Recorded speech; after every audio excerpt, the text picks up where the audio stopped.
हरे कृष्णा। मोक्षदा एकादशी व्रत कथा। युधिष्ठिर बोले, देव देवेश्वर, मास के शुक्ल पक्ष में कौन सी एकादशी होती है, उसकी क्या विधि है तथा उसमें किस देवता का पूजन किया जाता है?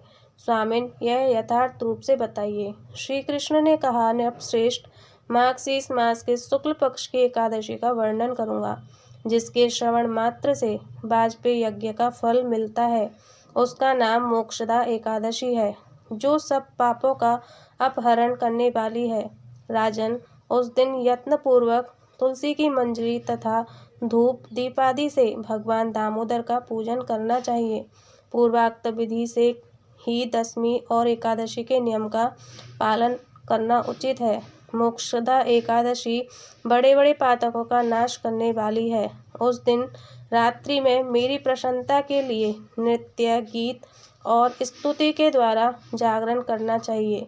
जिसके पितर पापवश नीच योनि में पड़े हों, वे इस एकादशी का व्रत करके इसका पुण्यदान अपने पितरों को करें तो पितर मोक्ष को प्राप्त होते हैं।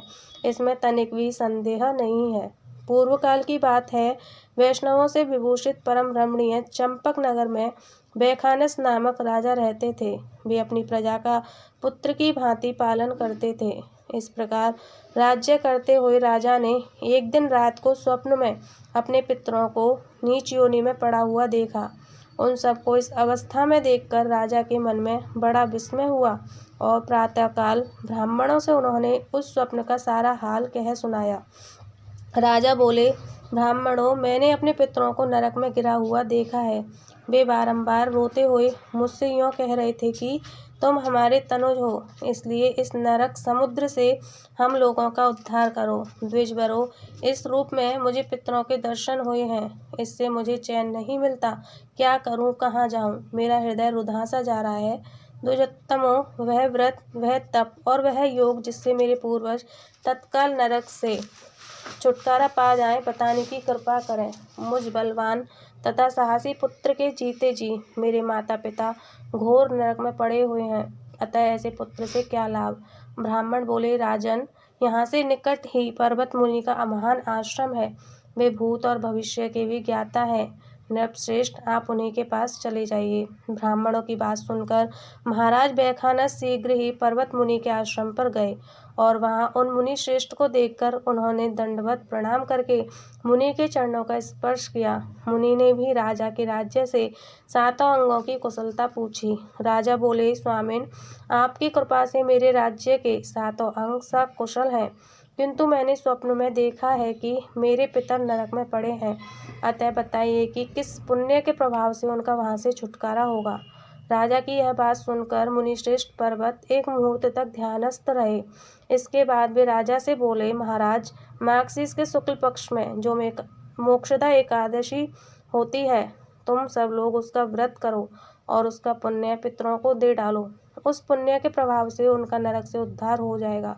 भगवान श्री कृष्ण कहते हैं, युधिष्ठिर, मुनि की यह बात सुनकर राजा पुनः अपने घर लौट आए। जब उत्तम माघ मास आया, तब राजा बैखानस ने मुनि के कथनानुसार मोक्षदा एकादशी का व्रत करके उसका पुण्य समस्त पितरों सहित पिता को दे दिया। पुण्य देते ही क्षण भर में आकाश से फूलों की वर्षा होने लगी। बैखानस के पिता पितरों सहित नरक से छुटकारा पा गए और आकाश में आकर राजा के प्रति यह पवित्र वचन बोले, बेटा, तुम्हारा कल्याण हो। यह कहकर वे स्वर्ग में चले गए। राजन, जो इस प्रकार कल्याणमयी मोक्षदा एकादशी का व्रत करता है, उसके पाप नष्ट हो जाते हैं और मरने के बाद वह मोक्ष प्राप्त कर लेता है। यह मोक्ष देने वाली मोक्षदा एकादशी मनुष्यों के लिए चिंतामणि के समान समस्त कामनाओं को पूर्ण करने वाली है। इस महात्म्य के पढ़ने और सुनने से वाजपेय यज्ञ का फल मिलता है। एकादशी महारानी की जय। एकादशी व्रत का शुभारंभ 6:52 से 1 दिसंबर को है और 2 दिसंबर 6:53 से 10:23 तक इसका पारायण समय रहेगा।